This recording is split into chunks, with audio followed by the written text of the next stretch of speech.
Hello नमस्ते Ram Ram ji, welcome to the yet another video of banking versus life. So 13 of December को RRB clerk exam आज over हो चुका है और 14 ऑफ दिसंबर को जिनका भी एग्ज़ाम है उन सबको ऑल द बेस्ट। अगर आप लोगों का कल एग्ज़ाम है तो अभी आज ही आप वीडियो देख सकते हो, क्योंकि आप लोगों को पता चलेगा कि कैसे आपको अटेम्प्ट करना है और किस लेवल का एग्ज़ाम आया था। तो मेरा एग्ज़ाम था आज सेकेंड शिफ्ट में 13 ऑफ दिसंबर को। इस वीडियो में मैं किस लेवल के क्वेश्चंस आए हुए थे, कितनी पजल्स वगैरह आई हुई थी, पूरा रिव्यू देने वाली हूँ। आप लोग ये वीडियो पूरी देख सकते हैं जिनका भी कल एग्ज़ाम है, ताकि आपको थोड़ी हेल्प मिल सके। सबसे पहले रीजनिंग का सेक्शन ओपन होता है, उसके बाद क्वांट्स का। रीजनिंग के सेक्शन में सबसे पहले अल्फ़ा न्यूमेरिक सीरीज़ आई हुई थी, 5 क्वेश्चंस, अल्फ़ाबेट टेस्ट, उसके बाद सिलोग्स।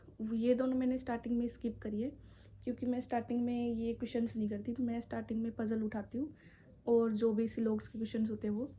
उसके बाद सिलोग्स आई हुई थी तो वो मैंने अटैम्प्ट कर ली थी पहले। उसके बाद ब्लड रिलेशन के क्वेश्चंस थे, वो भी मैंने स्किप किया, क्योंकि ब्लड रिलेशन थोड़ा अटक जाता है, तो इस वजह से मैंने उसको अटैम्प्ट पहले नहीं किया। ब्लड रिलेशन के बाद 1 नंबर के क्वेश्चन आ रखे थे, फॉरवर्ड बैकवर्ड का एक क्वेश्चन था और उसमें शायद 3 आंसर है। किसी का सेकंड शिफ्ट में हो 13 ऑफ दिसंबर को, तो आप लोग कमेंट में बताना जो जो मेरे को भी डाउट है जिन क्वेश्चंस में उनका। और एक क्वेश्चन था फॉरवर्ड बैकवर्ड का और एक क्वेश्चन था जिसमें बस नंबर्स दिए हुए थे, शायद उनको डिसेंडिंग में ऑर्डर में अरेंज करना था। उसके बाद इधर उधर से ऐड करके बताना था कि इनका सम कितना होगा। तो उसमें मेरा सम 13 ऑप्शन मेरा आया था, डी था शायद वो। तो इसका ऑप्शन आप लोग करेक्ट करके बता देना कि 13 ही आंसर था क्या। एंड इसके बाद फिर पज़ल कॉर्नर इन वाले और आउटसाइड, 4 इनसाइड और 4 आउटसाइड वाली पज़ल थी, ठीक थी। उसकी भी 2 पॉसिबिलिटी बन रही थी तो वो हो गई थी। उसके बाद फ्लैट फ्लोर वाली पज़ल थी, उसकी भी 2 पॉसिबिलिटी मैं एक साथ ही लेके चलती हूँ तो वो भी हो गई थी। तो उसके बाद एक और 2 पज़ल ही हो गई। उसके बाद एक पज़ल आई हुई थी, अनसर्टेन बेस्ड पज़ल थी एक, और एक मंडे ट्यूसडे वेडनेसडे फ्राइडे वाली पज़ल थी। उसमें मैं अटकी थी मंडे ट्यूसडे 7 वीक्स वाली में। उसमें मैंने बस सिली मिस्टेक की हुई थी, एल और ई की पोजीशन मैंने रिप्लेस नहीं की थी, उसकी वजह से मेरा फर्स्ट क्वेश्चन ही बन रहा था। तो मैंने सोचा इसको मैं लास्ट में करूँगी, तो वो मैंने उस टाइम के लिए छोड़ दी थी।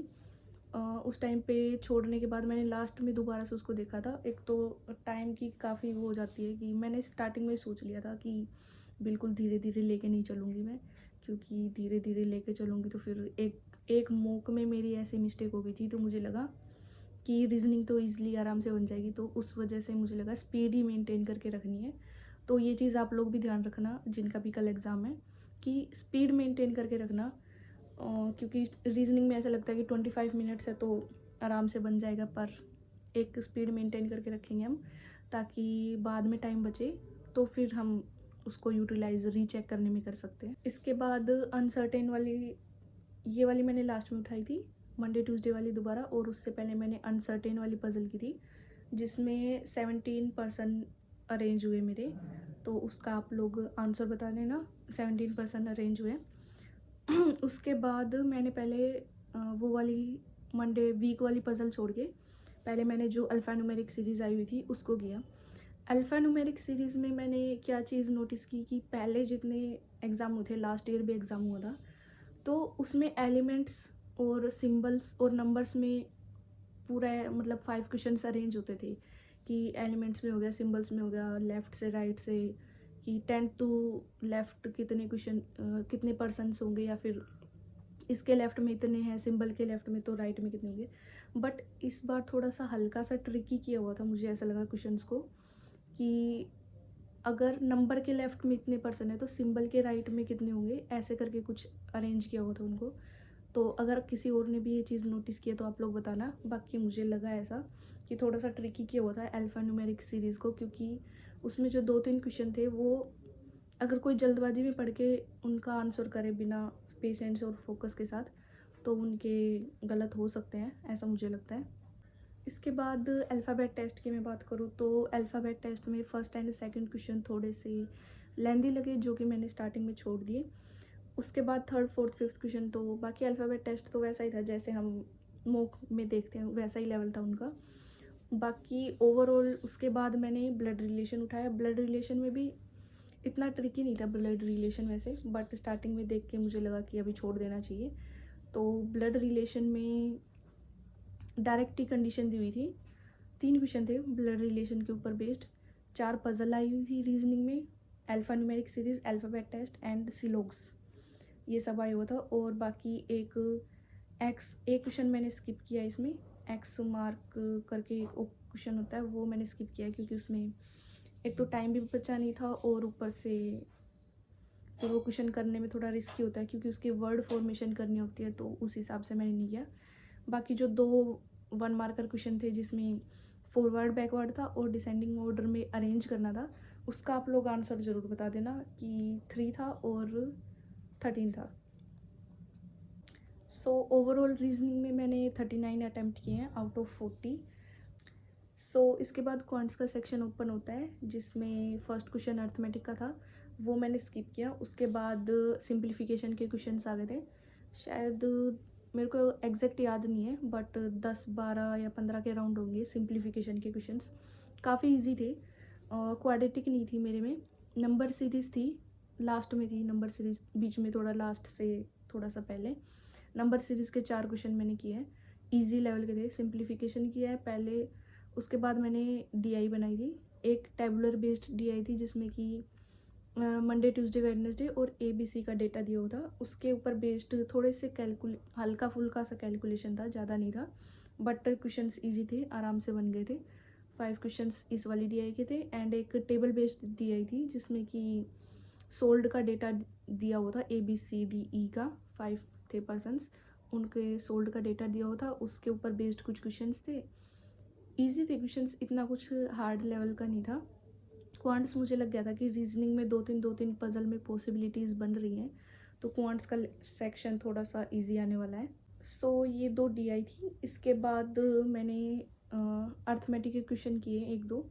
अर्थमेटिक के क्वेश्चंस में बोट एंड स्ट्रीम का एक क्वेश्चन आया हुआ था और एक क्वेश्चन प्रॉफिट एंड लॉस पे से आया हुआ था, पार्टनरशिप पे से क्वेश्चन आया हुआ था। पार्टनरशिप वाला क्वेश्चन मैंने कर दिया,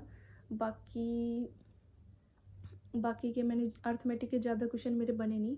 एज बेस्ड क्वेश्चन था, वो मतलब इजी थे बट मुझे ऐसा लग रहा था कि शायद सिली मिस्टेक्स में कर रही हूँ तो उसकी वजह से वो बन नहीं रहे। ऐसे ही मेरा पार्टनरशिप के क्वेश्चन में होता, कैलकुलेशन की मिस्टेक की थी मैंने, उसकी वजह से मेरा पार्टनरशिप वाला भी नहीं बनता बट बाद में बन गया था। उसमें शायद 2000 आंसर आया पार्टनरशिप का, आप लोग बता देना बाकी कितना आंसर था पार्टनरशिप वाले क्वेश्चन का। और बस इतने किया मैंने, 7-8 अर्थमेटिक के होंगे। उसके बाद मैंने मिसिंग नंबर सीरीज़ आई हुई थी, 4 मैंने वो की थी। सो ओवरऑल क्वांट्स में मेरे 32 अटैम्प्ट्स हुए हैं आउट ऑफ 40, जिसमें कि मैं 2-3 क्वेश्चंस और कर सकती थी जो मैं मतलब लैक ऑफ प्रैक्टिस की वजह से कह सकते हैं कि नहीं कर पाई। एंड ओवरऑल मेरे अटैम्प्ट्स 71 है, ठीक ठाक ही है। बाकी कट ऑफ के ऊपर देखते हैं कितना कैसे जाती है, बट लेवल ठीक था इस बार। आरआरबी क्लर्क का इतना इजी भी नहीं कह सकते और ज़्यादा हाई भी नहीं कह सकते, अब डे बाय डे कंपटीशन बढ़ रहा है तो आरआरबी क्लर्क भी अपना लेवल बढ़ा रहा है। और जिनका कल एग्ज़ाम है उनको ऑल द बेस्ट, और बस फोकस के साथ पेशेंस के साथ करना, मतलब एक स्पीड और एक्यूरेसी भी मेंटेन करके रखनी है आपको, तो अच्छे से अपना एग्ज़ाम देना। और जिनका आज एग्ज़ाम था, जितनी भी शिफ्ट में था, फर्स्ट सेकंड थर्ड फोर्थ, अपने अटैम्प्ट्स ज़रूर मेंशन कर देना कमेंट सेक्शन में, जिससे कि मुझे भी आइडिया लग सके कि आप लोगों ने कितना अटैम्प्ट किया है और मैं कहाँ स्टैंड कर रही हूँ कंपटीशन में। So yes, that's it for this video. अभी इस वीडियो के लिए इतना ही, मेरे अटैम्प्ट्स मैंने बता दिए हैं और कल का जिनका एग्ज़ाम उन सबको ऑल द बेस्ट। बाकी आप लोग जिनका एग्ज़ाम हो चुके हैं अब मेंस की तैयारी में लग जाओ। मैं थोड़ा 2-3 दिन का रेस्ट लूँगी, उसके बाद करूँगी मेंस की तैयारी, और मैं शेयर कर दूँगी अपने इस चैनल पे कि मैं कैसे क्या करने वाली हूँ मेंस के लिए। सो मेंस के लिए 1.5 मंथ्स के अप्रोक्स है अपने पास, तो अपनी मेंस की प्रिपरेशन स्टार्ट कर दीजिए। एंड नेक्स्ट सेशन के एग्ज़ाम्स भी काफ़ी जल्दी आने वाले हैं, तो नेक्स्ट सेशन से रिलेटेड भी काफ़ी ज़्यादा न्यूज़ चल रही है, तो उससे रिलेटेड भी ज़रूर पढ़ना कि कैसे कैसे क्या एग्ज़ाम्स होने वाले हैं। बाकी मैं एक आने वाली वीडियोस में बता ही दूँगी कि मैं कैसे करने वाली हूँ मेंस के लिए।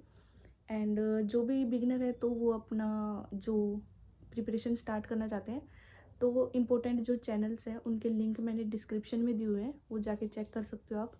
और उन टीचर्स को फॉलो कर सकते हो, उनके एडवाइस को फॉलो कर सकते हो। एंड ग्रो करते रहिए डे बाय डे। और जिनका भी जितने भी अटैम्प्ट्स हुए हैं वो मेंस की तैयारी कीजिए, क्योंकि नेक्स्ट सेशन काफ़ी जल्दी आने वाला है। तो मेंस आपका तब काम आ जाएगा। अभी जितने भी अटैम्प्ट्स हुए हैं लास्ट सेशन ये कंप्लीट हो चुके हैं। बाकी बेस्ट ऑफ लक।